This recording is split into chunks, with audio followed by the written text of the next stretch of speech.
عمرك سألت نفسك ليه أغلب الناس بتشتغل بجد طول حياتها وفي النهاية بتفضل يدوب مسطورة أو يمكن على الحديدة، بينما ناس تانية بتبني ثروات ضخمة؟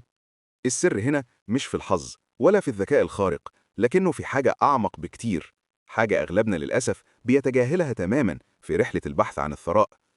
في لعبة الفلوس دي الناس كلها بتركز على الأدوات الخارجية، زي إزاي أبدأ استثمار أو إزاي أدير مشروعي الخاص، لكنهم بينسوا أهم حاجة وهي صندوق الأدوات نفسه.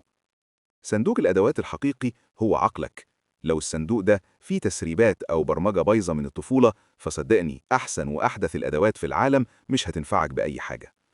الموضوع عامل زي النجار الشاطر اللي معاه أحدث معدات في الدنيا، لكنه من جواه مش مؤمن بقدرته على البناء. النتيجة دايما هتكون بيت مايل وهش. الحقيقة الصادمة هي إننا مش عايشين في عالم واحد بس، إحنا عايشين في 4 عوالم متصلة ببعض: العالم العقلي والعاطفي والروحي، وأخيرا العالم المادي. اللي أغلب الناس ما تعرفوش إن العالم المادي اللي هو رصيدك في البنك وممتلكاتك هو مجرد نسخة مطبوعة من ال3 عوالم التانية اللي جواك. تخيل معايا إنك كتبت رسالة على الكمبيوتر وفيها غلطة إملائية، وبعدين طبعتها على ورقة. هل لو مسحت الغلطة دي بالأستيكة من على الورقة هتتصلح؟ طبعا لأ. الغلطة هتفضل تظهر كل مرة هتدوس فيها على زرار الطباعة، لأن المشكلة في الملف الأصلي مش في النسخة المطبوعة. وده بالظبط حال فلوسك. لو عايز تغير الفواكه اللي هي نتائجك المالية، لازم الأول تغير الجذور اللي هي برمجة عقلك الباطن. وده جوهر سيكولوجية المال اللي لازم تفهمها. كل واحد فينا عنده برنامج متسجل في عقله الباطن اسمه المخطط المالي.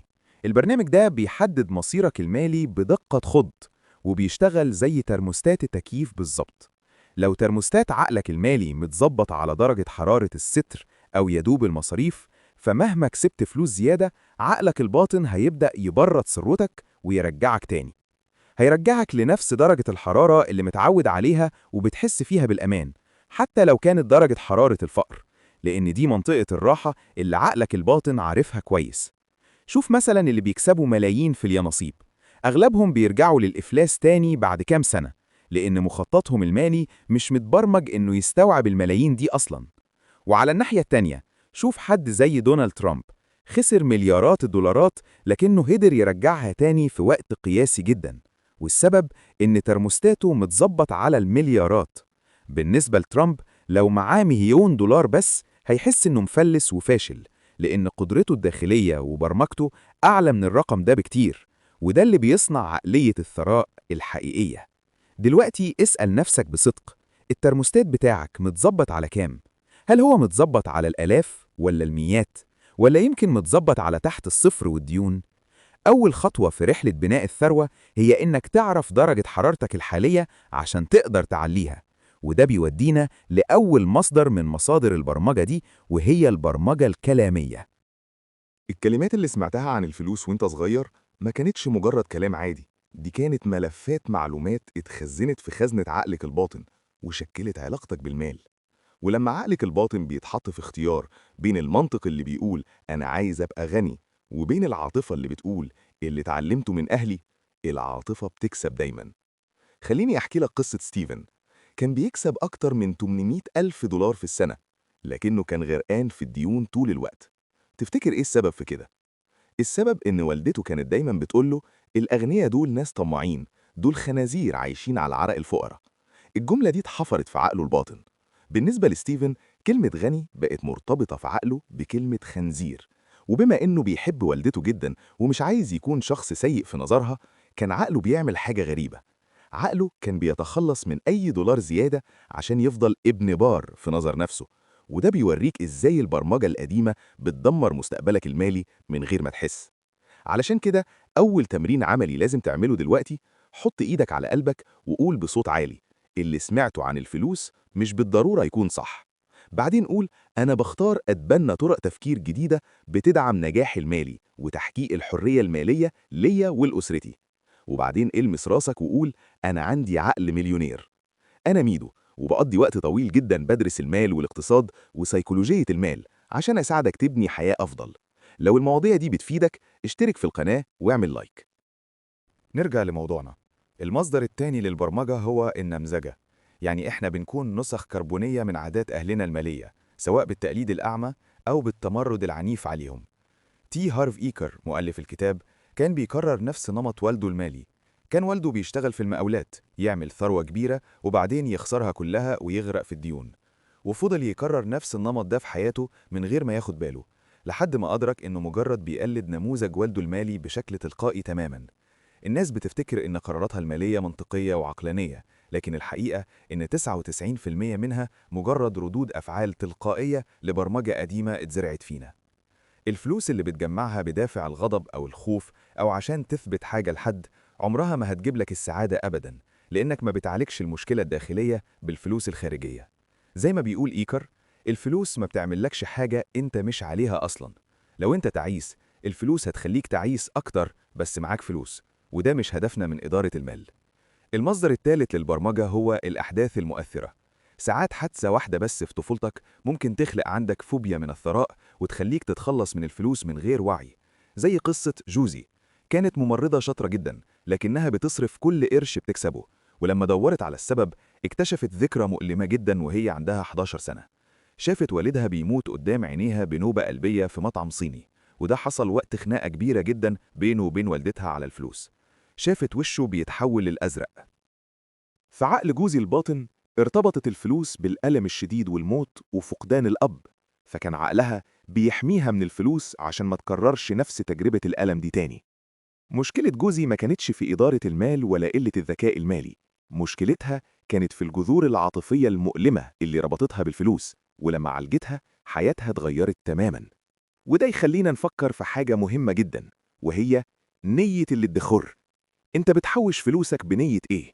هل بتحوش لليوم الأسود أو للطوارئ؟ لو بتعمل كده فأنت بقانون النية بتستدعي الأيام السوداء والطوارئ لحياتك عشان تلاقي مبرر تصرف فيه الفلوس اللي انت حوشتها بالنية دي. الخوف من المستقبل هو مجرد عادة عقلية، وزيادة رصيدك في البنك عمرها ما هتقتل الخوف ده، بالعكس ممكن تزوده لأنك هتخاف تخسر اللي معاك. الحل بسيط جدا لكن تأثيره قوي. غير مسميات حساباتك فوراً. بدل ما تسميه صندوق الطوارئ، سميه حساب الحرية المالية أو حساب الاستمتاع والمغامرات.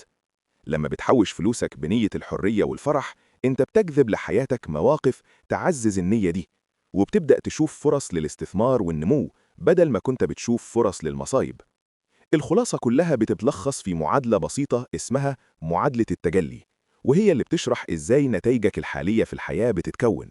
والمعادلة دي بتقول إن البرمجة بتأدي للأفكار، والأفكار دي بتولد مشاعر معينة زي الحماس أو الخوف، والمشاعر دي هي اللي بتدفعك تاخد أفعال معينة أو تمتنع عن أفعال تانية، والأفعال بتخلق النتائج.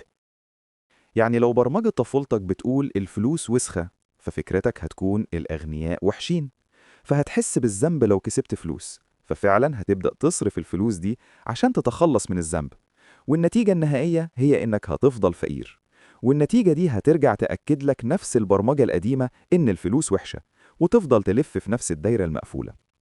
تغيير النتائج بيتطلب تغيير الأفعال، وتغيير الأفعال بيتطلب تغيير المشاعر، وتغيير المشاعر بيتطلب تغيير الأفكار، وتغيير الأفكار بيتطلب تغيير البرمجة نفسها. لازم نغير الجذور. وهنا بيجي دور الذكاء المالي الحقيقي، مش بس في معرفة طرق الاستثمار الحلال في الأسهم أو العقارات، لكن في فهم سيكولوجية المال اللي جواك الأول. لازم تراقب أفكارك طول اليوم، وكل ما تلاقي فكرة سلبية عن الفلوس زي أنا مش هقدر أبقى غني أو الاستثمار مخاطرة كبيرة، لازم توقفها فوراً وتستبدلها بفكرة إيجابية بتدعمك زي أنا بتعلم كل يوم عن الاستثمار وبناء الثروة، أو أنا قادر على تحقيق الحرية المالية. وده بيغير برمجة عقلك بالتدريج. بناء الثروة مش سباق سرعة، دي رحلة طويلة محتاجة صبر وتغيير داخلي عميق، محتاجة تطور عقلية الثراء عندك يوم بعد يوم بقرارات واعية. لازم تفتكر دايما الجملة دي: دخلك مش ممكن ينمو إلا بالمقدار اللي انت بتنمو بيه. لو عايز تغير مستقبلك المالي لازم تبدأ بتنظيف الجذور أولا. لازم تعيد برمجة ملفاتك العقلية وتزرع أفكار ومعتقدات جديدة عن الوفرة والمال والاستحقاق، وتتعلم أساسيات إدارة المال والاستثمار الحلال خطوة بخطوة. دلوقتي خلينا نعمل التمرين الأخير مع بعض.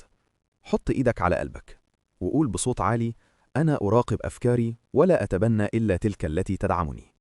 وبعدين المس راسك بإصبعك وقول: أنا لدي عقل مليونير.